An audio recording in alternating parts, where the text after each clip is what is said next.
So the next game on this episode is Stroop. Designed by Jonathan Chaffer, artist is Christopher Kirkman, and published by Grand Gamers Guild.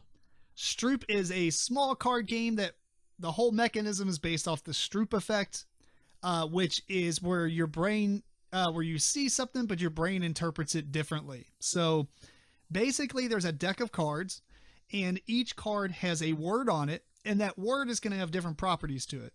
The word can be one of 4 colors. Oh, no, actually, it can say any of the words. You can say solid, hollow, it can say big, it can say little, it can say blue, red, black, or what was the other one? Blue, red, black, orange, yellow. Or yellow? Yellow. Yeah. Or 3, 4, 5, and 6. It can also say hollow and solid, if I didn't already say those. But the problem is it's always in a different color or whatever. So like it might say the word blue, but it's written in red. It is a hollowed out word. So it's like an outline of the word blue. And maybe it's written in lowercase letters. So just picture all the combinations like that across all these cards. Each player is going to get 15 cards. You're going to take one of the extra cards, put it in the middle, flip it face up, and say go. It is a real-time game. And what you're going to do, you don't use your 15 cards as a hand of cards. You take the card off the top and you look at it, and then you can grab the next one. So any of the cards you've previously looked at in your hand are part of your hand, but you kind of have to go through the motions of going through your deck. And then what happens is there's 2 rounds to the game. The first round, the card in the center is going to describe what card that you have to play on top of it. So if the card in the center says the word blue, you can only play a card that is the color blue. So you just flip out a card and put it on top of it. That's going to obviously change the next card that goes on top, because if you put a blue card on top of that, well, the card that you put that's colored blue might actually say the word hollow. And now somebody has to find a card that's actually written in hollow text to put on top of that. So on and so forth. Whenever somebody gets to the point where they have no longer legal plays with the card that's currently on top, they can say stop, or they may run out of cards and then they can say stop. At that point, that round ends, and then you redistribute. Is that the right word? Distribute? Rachel makes fun of me all the time because I say that totally wrong. You give out all those cards. You deal out the cards in the center to all the players again. So you're going to have an even amount of those cards, but maybe you might have less than other players because you played more in that round. The second round works the opposite. So the card in your hand is describing something about the card in the middle. So if the card in the middle is written in blue and it's up, capitalized with solid text, you can say that card is 4 letters long, and you play a card that says 4, and now, so on and so forth. Oh, that card is hollow. Oh, that card is big. Oh, that's little, et cetera, et cetera, et cetera. The game ends, and whoever has the pretty much the lowest amount of cards at that point wins. Mm-hmm. Mm-hmm. And what does it take, 5-6 minutes? Yeah, not very long. It's not a very long game. So, Eric, we're going to start with you. What did you think of Stroop? Yeah. So, for one thing, I think you have to be really good at teaching this game in order for everybody to understand it and be patient with them, I guess. It will kind of mess with your mind, but I do think it's a good party game. Like you said, it is pretty quick.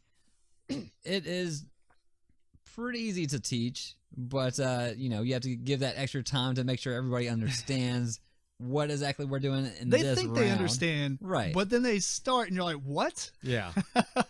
And I tend to not like real-time, fast-paced games. I kind of like to have my time to think about what I'm doing and strategize and plan. So this is typically not a game that I would like, but I did enjoy myself in it. But also I would say that if you have one player that's really good or is playing with other people that are new, it is definitely something that you can get better at and be good at.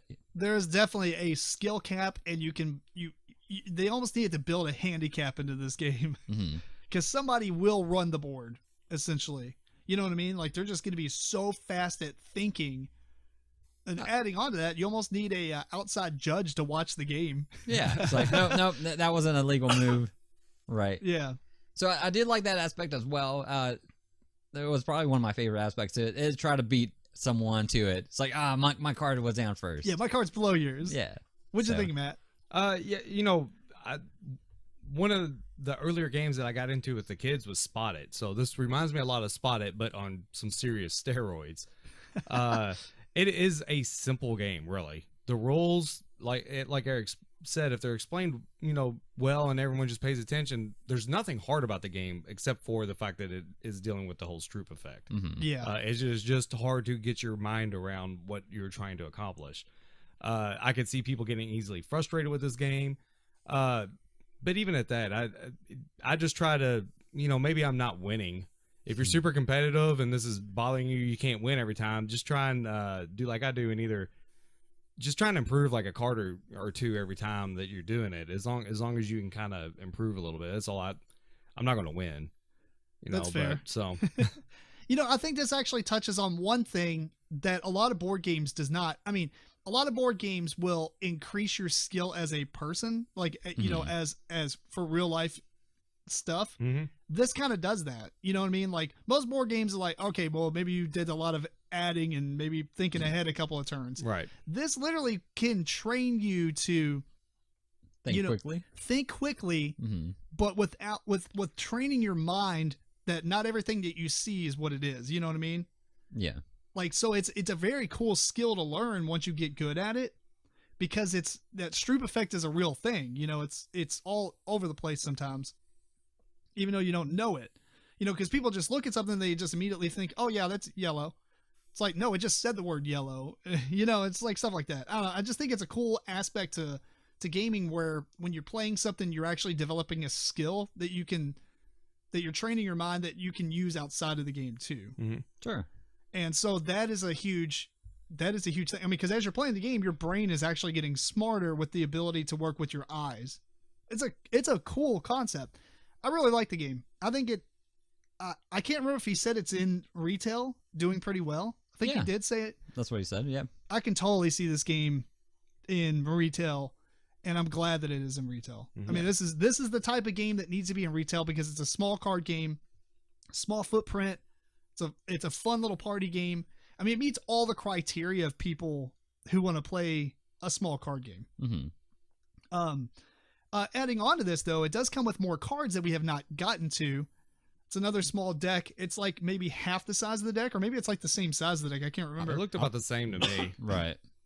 And they have backward and forward cards in all the combinations of that stuff with all the rest of the normal cards. And in addition to that, it actually increases the player count, I think, to 5. So it's kind of interesting because it's a 4-player game, but then you add the rest of the cards, and it can be a 5-player game, but the game is harder with that added in. So I thought that was kind of cool. Yeah. Well, anyway, final thoughts on that? Anything else? No, the only other thing I could say is if this game does appeal to you and you like it, maybe it's a little too much for your kids to play. I know that Blue Orange has another game that deals with the same effect called Chameleon, I think. Where essentially it's got like disc and words like red, but it's in the color blue. Oh, but it's only I think I saw that. It's only the colors. It's only dealing with colors. But I'm just saying if this is a little much for kids and you kind of want to delve into that part of their brain or whatever, work on that skill with them, there is a little bit easier game to get the same effect from. That's cool. Anything else, Eric? No, I liked it. All right, very good game. That is Stroop.